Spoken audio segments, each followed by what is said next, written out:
Hello everyone, and thank you for being on the webinar today. My name is Jeff Anderson, founder and president of Centrion IT Solutions, where we specialize in helping small businesses to protect themselves from cybercrime while simultaneously using new technology to drive their business forward. Today, I'm going to share with you something that could literally save your business and your bank account. I'm going to show you how I've been able to help business owners, like many of you listening today, to drastically reduce security risks and keep their network safe and secure for the past 6 years. I think most of you are going to be shocked at what I'm going to share with you, but the good news is that you'll now know about these threats and you'll be able to protect yourself and your organization against the growing army of cyber criminals who are working day and night to hack your systems, steal your data, corrupt your organization, and rob you blind. Now, I know that you're likely on this webinar today because you are concerned, and rightfully so, about protecting yourself and your company from the vast and growing number of cyber threats out there today, be it ransomware, bank and credit card fraud, rogue employees, data theft, or simply being down for hours or days due to a virus or an employee mistake. And ultimately, I know you're here to make sure you don't lose everything you've worked so hard to achieve in an instant, especially since it can be prevented. The good news in all of this is that it can be prevented or your risks significantly reduced with a few simple things put into place now. And that's what we're going to talk about today.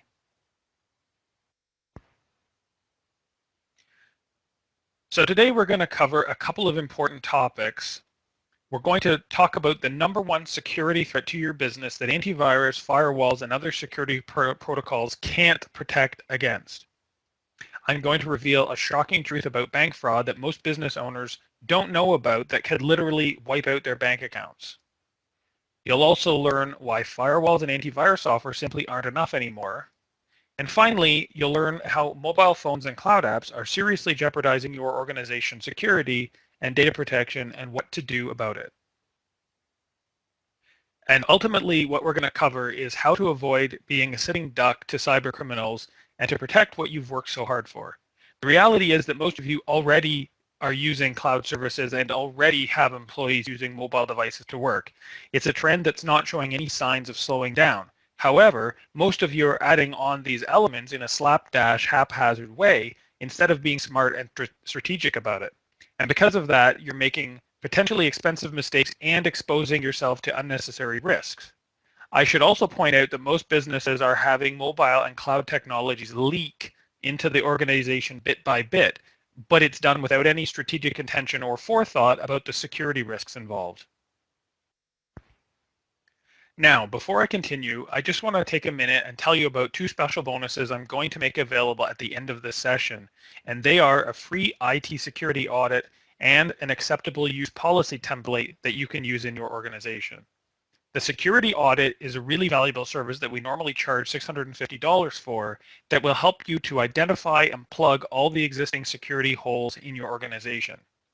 The acceptable use policy template is also valuable as part of your overall cybersecurity plan because it lets your employees know in no uncertain terms what is acceptable and, more importantly, what is not acceptable to do on company computers, phones, tablets, etc. So make sure you hang around until the end of the webinar, and then we'll talk about how to get those for free for your organization. Now, before we get rolling, I know there are some of you here today that I have never met. So for those folks, let me just briefly introduce myself. I'm a veteran business technology strategist, and I specialize in helping small businesses to firstly secure and then manage their technology so that they can focus on revenue producing activities, which is what business owners and management should be doing. I'm originally from a small town over in Vaughan. I lived down in Toronto for 10 years or so for school work, etc. And then I moved back up into Bolton in 2010 and settled. I founded Centrion IT Solutions over 17 years ago, but I've been in the industry for about 20 years now. My real passion is helping other small business owners to grow their businesses, and because I'm in technology, I like to do this from a technology angle. And so the first part of it is, of course, protecting them, because, you know, being in this industry, I'm more than well aware of what the risks are, but a lot of business owners aren't. So we basically try to get that across and, you know, make them understand what the risks are, and that's why I'm doing this webinar, for example. And then secondly, is that we use technology to help drive growth, reduce costs, improve efficiency, and so forth. But definitely the security side of things has to come first, because if you don't protect it, somebody else is going to take it. Now, I want to start off with reading you a little, one of my favorite quotes, which is from Andy Grove, former CEO of Intel, who once said, "Success breeds complacency, complacency breeds failure, only the paranoid survive." And in the context of our discussion today, the term success means that you might not have been attacked yet, or if you were attacked or even compromised, that the consequences weren't significant. Therefore, because of your quote-unquote success, in not being a target or not being seriously victimized, you've become complacent about cybersecurity measures in your organization, and that's dangerous. Now, for a little bit of context and background, it's important to realize that cybercrime today is not perpetrated by some pimply-faced kid sitting in his mother's basement. It's now a very sophisticated business, which is well-funded, well-organized, and unlike other businesses like yours and mine, doesn't have to follow the rules. In the old days, the crime business was pretty simple. You bought a gun or a knife, you hid out in a dark alley, and when someone walked by, you jumped out and said, "Stick 'em up," and you took their money. And the startup costs and the overhead were low, and as long as you didn't get caught, you were pretty well okay. But of course, like any business owner, criminals started thinking, well, how can I grow my business? Of course, technology answered that question for them. Trains came along, and instead of robbing one person at a time, you could rob a couple of hundred people at a time. And robbing trains was a far more lucrative catch than robbing individuals, because these trains were crossing remote areas where there weren't organized police forces. And secondly, individuals who were wealthy enough to afford a train ticket were worth robbing, and they were basically rounded up and sitting in a very single convenient location. Today, thanks to the advancements in technology and an ever-increasing trend of storing financial and personal information on third-party cloud platforms, the new quote-unquote train robberies are cybercrime related. And think about it. If a criminal wanted to rob 100,000 people at once, they couldn't do it in the old-fashioned way. Today, all is needed is a hack into a single large platform, and they can use advanced technology to instantly rob millions. And they are, as you can tell by the increasing number of attacks that make the news every day. Now, do you remember the JP Morgan credit card hack back in 2014? It wasn't one person stealing a credit card. It was one person or a small group of people who stole tens of millions, an estimated 80 million, personal credit cards and 7 million small to medium business credit cards in one fell swoop. And it was right on the heels of the Target and Home Depot attacks, where 40 and 56 million credit cards, respectively, were stolen. Now think about that. Never in the history of humanity has any one person or small group of people been able to rob so many, so quickly, and in one fell swoop.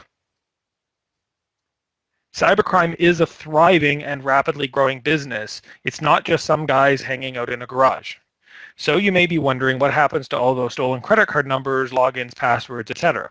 Well, they are bought and sold on a black market located in the deep web. Credit card numbers, social insurance numbers, bank account information, the works. And virtually anything you might need to steal data can be purchased there too. Custom-made malware programs, devices for duplicating cards, fake ATMs, even hackers for hire are available. So I'm just going to show you what some of these things are worth. Credit card details $2 to $90. iTunes account $8. Physical credit card, that's worth more, $190. A card cloner, you can pick one up for a couple $100. A fake ATM, that's a little more, $35,000, but still not ridiculous. And basically, and as I said, anyone can buy training tools, services for committing frauds, etc. Everything you need to set up your own cybercrime ring is readily available to anyone who can figure out how to get there. So you may be thinking, but we're small. Nobody would bother to hack us, right? I'm not a Target or a Home Depot. Well, that's wrong. First, these larger companies have very sophisticated security systems in place and trained professionals monitoring them around the clock. They are not easy to hack. Therefore, if they are getting hacked, then getting into your business network is, relatively speaking, a cakewalk, which is why you are actually a bigger target than these larger Fortune 500 organizations. The prize might not be as big, but you are far easier to rob than larger institutions, which makes you a prime target. And since cyber criminals have automated tools, they can make a large sum of money simply by targeting a few hundred or a few thousand small businesses. You just don't hear about these attacks because they don't make the national news. The news wants to focus on big stories. Secondly, most small businesses don't want, well, they don't know that they've been hacked, but they also don't want people to know about it because they're embarrassed or they're afraid of the legal and reputational consequences. So here's some statistics. 1 in 5 small businesses falls victim to cybercrime each year, and that is growing. Now, this is in the US, but it's probably relatively equal here in terms of percentages. Small businesses are low-hanging fruit because they don't believe they are a target and therefore have very loose or no security systems and protocols in place, which is basically what I was touching on before, and that is that this makes you a bigger target. Lastly, half of all cyber attacks are now aimed at SMBs, small, medium businesses. So this is scary stuff. $201. You're probably now wondering what this amount represents, right? Well, it's the average total cost associated with a single stolen record, according to IT security researchers at the Ponemon Institute. To put this in perspective, if 100,000 records are stolen in a data breach, the total cost is now north of $2 million. This is the combined value of the reputational damage, loss of sales and/or customers, class action lawsuits, individual lawsuits, legal fees, compliance lawsuits or fines, replacement of data, and downtime or loss of productivity. The key point here is that just because you're a small business, it doesn't mean that your customers' information is any less attractive and valuable to cyber criminals. So what are you doing to be a good steward of their information? We often hear from small business owners that they don't think they have anything worth stealing. This is simply not true. And this slide clearly illustrates exactly how much valuable data a typical company has. Everything from intellectual property to physical security assets, data that can be used to con or hack your customers or partners, HR data including employee social insurance numbers and bank information, confidential company financial information, and even other information that can be used to hack cloud services, websites, and more. There are new data breach laws coming for Canada. We've lagged behind the rest of the world with data breach disclosure laws, but that's about to change with new federal regulation likely coming into effect later this year. Although the specifics have yet to be ironed out, what we do know is that companies will be required to disclose a data breach to affected individuals and the federal government as soon as they become aware. Experts say it's also likely that their legislation will include requirements for companies to provide details on the cybersecurity defenses that they have in place to protect their customers' sensitive information. The fines for failing to report an incident are up to $100,000 per occurrence, so that can get expensive really quickly. This will bring us in line with most of the EU and the United States for breach reporting regulations. Think about that number, 200,000. You can't just think a simple firewall and antivirus is enough these days with the proliferation and sophistication of these attacks. Having a firewall and antivirus alone is like trying to stop a tank with a squirt gun. It ain't going to work. And I just want to talk a little bit about bank fraud. The Canada Deposit Insurance Corporation, also known as the CDIC, was created by Parliament in 1967 to protect you against bank insolvency, covering deposits up to a specific amount and only in specific account types. However, the CDIC does not protect you against money being fraudulently transferred out of your account by wire transfer or EFT, and often, if you don't catch and report it within the same business day, the money is gone and cannot be returned. The bank is not necessarily responsible for getting your money back. If you think your money is safe, you're going to be shocked by this. There are a lot of ways that money can be stolen right out of your bank account, both using physical instruments like checks and also by electronic means. And here are just two examples. So the first is that in a 2016 Ontario Court of Appeals case, Tiva Canada versus Bank of Montreal, a company manager had requisitioned a total of 63 fraudulent checks over a 3-year period from 2003 to 2006 worth a whopping $5.4 million. The employee didn't even have authority to requisition checks or approve payments, but the court still sided with the bank, saying they did not have to repay the money because the company had acted, quote unquote, carelessly by not noticing the fraud at the time and reporting it.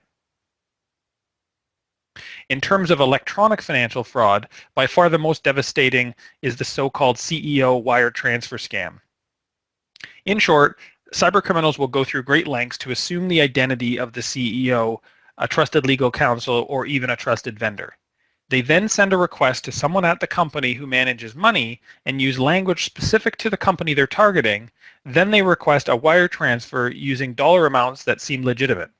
Once the money is wired out, especially if it's overseas, if it's not caught and reported within hours, often the bank cannot recover it.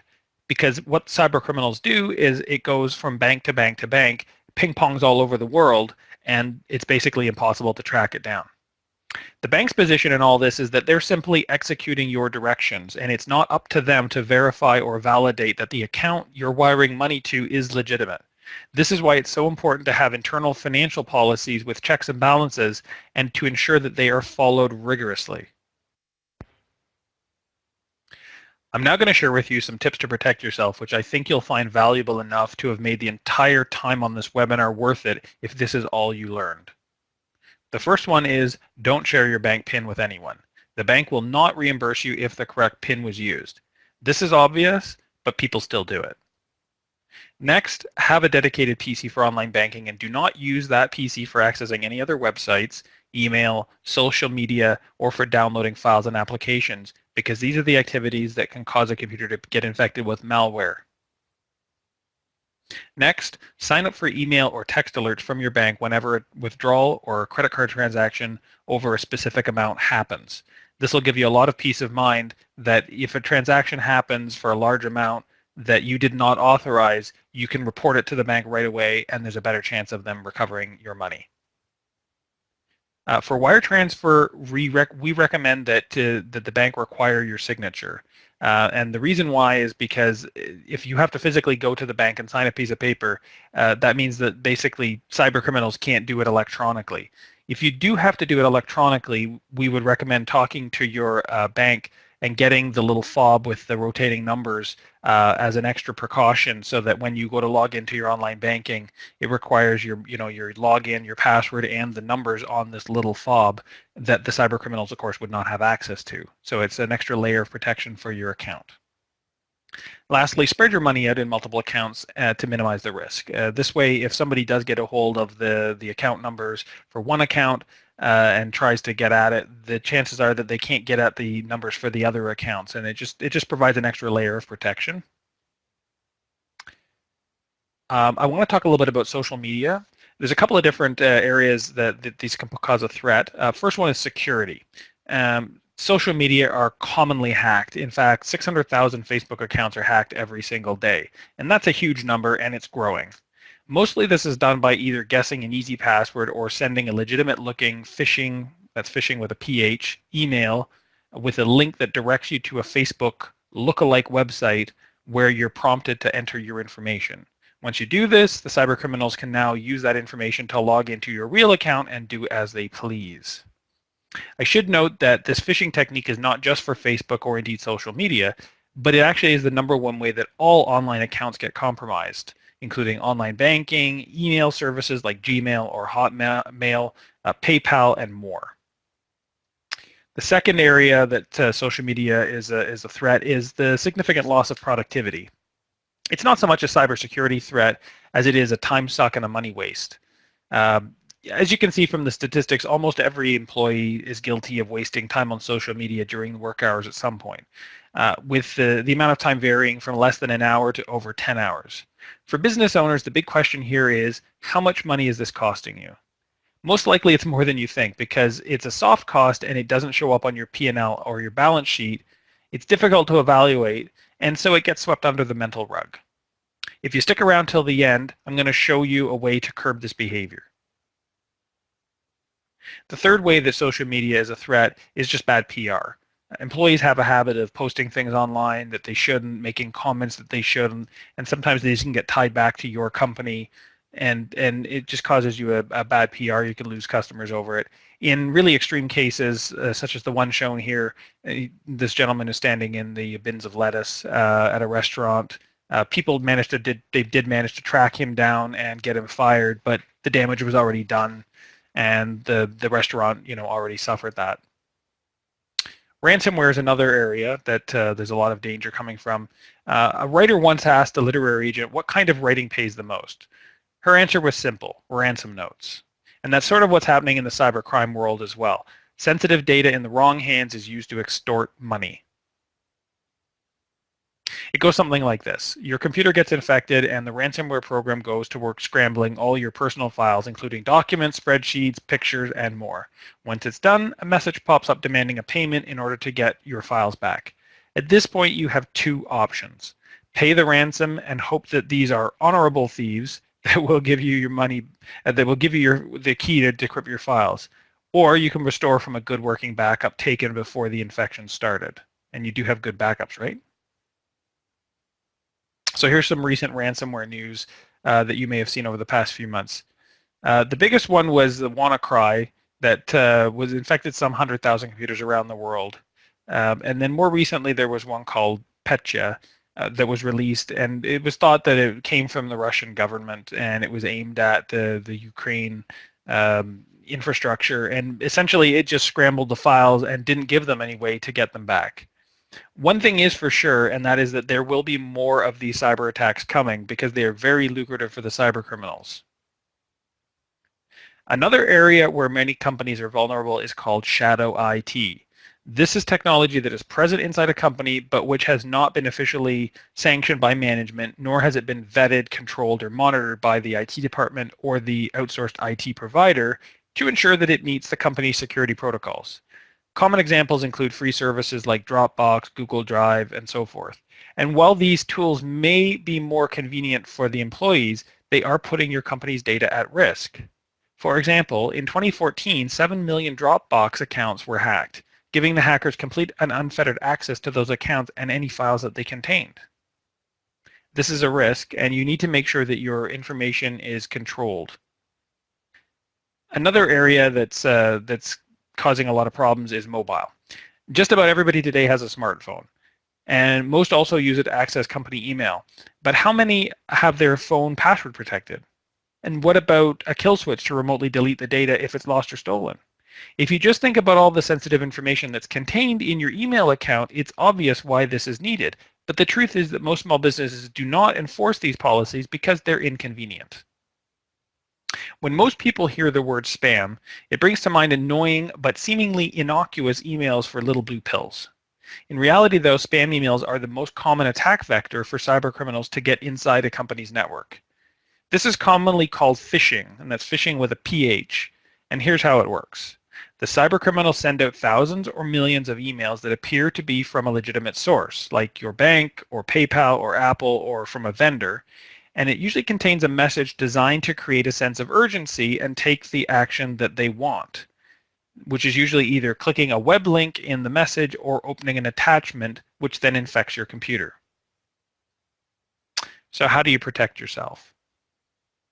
Well, there's no single quick fix. The reality is that to maintain the security of a business network requires a multi-pronged strategy and constant vigilance. At Centrion, for example, we have developed our proprietary security systems and procedures over the past 17 years, and we continue to develop and update them as changes happen. Without getting into too much detail, here are the 7 IT protections you must have in place.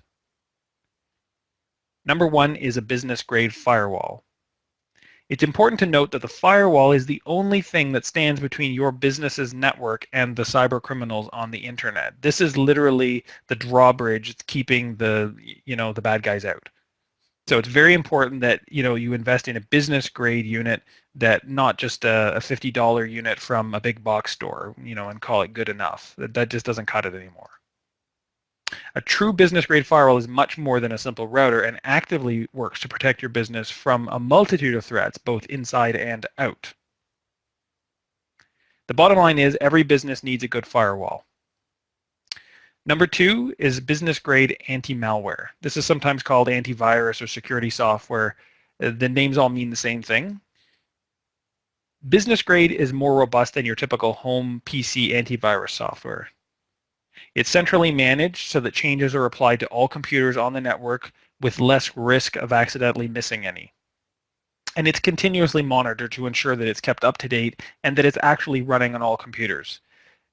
We very often come across computers that are not protected when we're doing security audits for either new prospects or companies that are upgrading a plan. And this is an issue. So by continuously monitoring them, it means that none of them are going to kind of, get left behind and missed and then become infected. The other thing that the business plans usually have is they don't have subscription expiry dates to worry about managing. So, computer A doesn't expire in 6 months and computer B expires. You got to manage all these things, and inevitably what happens is one of them, expires and then it doesn't get updated, and then that means that computer is no longer effectively protected. So it's important that basically it's just continuous. Number 3 is a business-grade email security. It's not just about those spam emails for little blue pills anymore, as I mentioned earlier. Email is now the most common attack vector for malware distribution, also known as phishing. Companies, even small ones, are now actively targeted by cyber criminals. And untrained employees can easily be tricked by phishing emails that look legit but lead somewhere nasty. So the important thing here is that business-grade email security blocks those messages so that your employees never even see them. They never get the chance to click on something or do something that might compromise the company's network. Number 4 is good password hygiene. And I know, IT people are known for, going on and on and on about this, but it really, really is important. In fact, we think it's just as important as good dental hygiene. In fact, for the wallet purposes, it may be more important because, good password hygiene can save you literally thousands of dollars.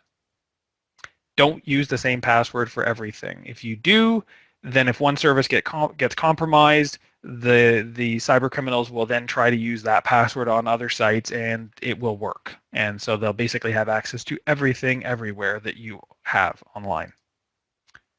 Create hard-to-guess passwords and use a password manager to keep track of them. So one of the ways that you can deal with having different passwords for everything and also hard-to-guess passwords is to use a password manager. So basically, the password manager has a single password which you then use to access all your other passwords, and it's a way to keep secure but not have to remember all of the separate passwords.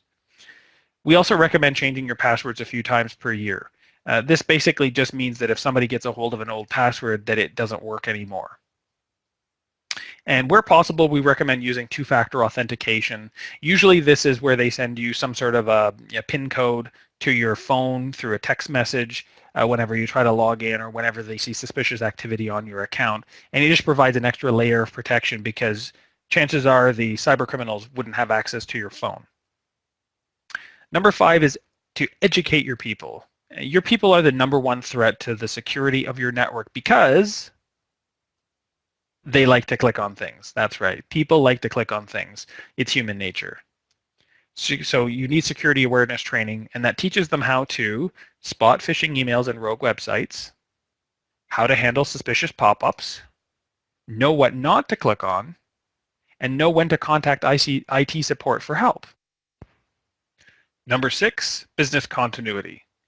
This is building on the traditional concept of backup, but it's a far more robust solution that takes into account not just backing up the data, but also backing up everything on your server so that in the event of a disaster, we can have you back up and running really, really quickly. Typically, I would say 30 minutes or less in most cases.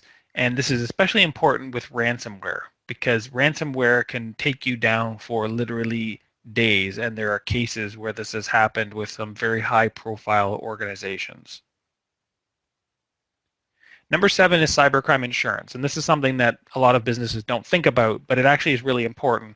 And obviously, the first 6 there are preventative measures. This is sort of an after-the-fact measure, but the point is, if you don't have it, and you get into a situation where you're fined or you have lawsuits and losses, or you lose customers, it can literally put your company out of business, and the cybercrime insurance would provide some money to help so that you don't go out of business. It usually covers, it depends on the policy, but losses from data breach by attackers, by hackers, fraudulent banking transactions, reputation damage on social media and elsewhere, and lawsuits from business partners, customers, or employees. So the bottom line here is you need to get serious about protecting your company against cybercrime, but most people don't know what that looks like. So there's 3 steps to protecting your organization. Step number 1 is a threat assessment. It looks at what's lacking in your security right now. How are employees using your company-owned devices? What third-party cloud apps are you using? Are your systems truly backed up? Where are you exposed to risk? Whose job is it to make sure your network is protected, and how do you know if they're doing their job? Step number 2 is an action plan. Based on what's discovered, what do we need to do to ensure our systems, data, and operations are secure from theft, compromise, corruption, etc.? Lastly, ongoing maintenance. You definitely don't want to take a set it and forget it approach to security. Your attackers aren't. They work around the clock, day and night, to attack you. The first step is free. So at no cost or obligation, we'll come to your office and conduct a threat assessment where we will use our non-invasive scanning tool to check your whole network for common vulnerabilities. We'll check your firewall, your antivirus, your anti-spam. We'll review your acceptable use policy, also known as an AUP. We'll check your mobile, we'll check your backups, employee training, and more. And we'll also review your existing security policies. Then we'll provide you our recommendations for eliminating or mitigating any security risks we found. In addition, everyone who signs up will get this. It's a free, acceptable use policy template that you can customize and use in your business for free. So the 3 things you need to know. I can only work with 3 companies due to time limitations. There is absolutely no obligation to buy or do anything. If we give you the report, you can take it and do it yourself. You can take it to somebody else and get them to do it, or you can get us to do it. Either way, we're okay. We just want everybody to be protected. Lastly, this is by application only, because I want to make sure I actually can help you before we book the consultation. So what to do? Go to the link below and fill in the application form now. We'll take the first 3 on a first come, first served basis. There are no exceptions, unfortunately. Sorry about that. I'd now like to open the floor for questions. Just click the Q&A button above the webinar presentation and type in your question, and I will start answering the questions as soon as I see them come in.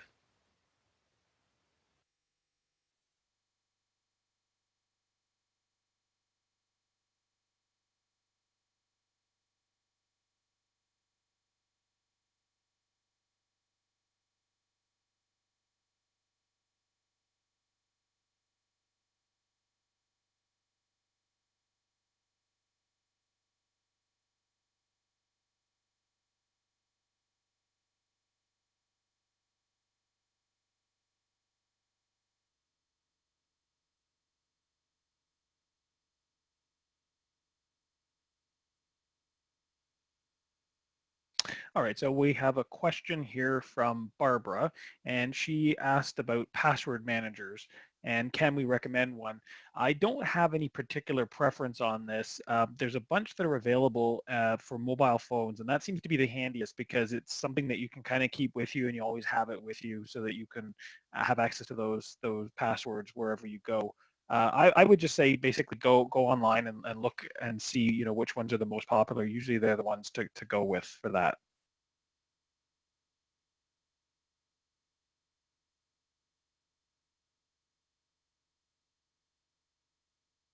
And so it looks like that's all the questions we have today. I want to thank everybody for joining us today, and please go ahead and you're going to get an email follow-up, and it will have the link again to sign up for the free network assessment and security audit, and we encourage everybody to go ahead and do that so they can get secured. And thanks very much again for joining us today, and enjoy the rest of your day.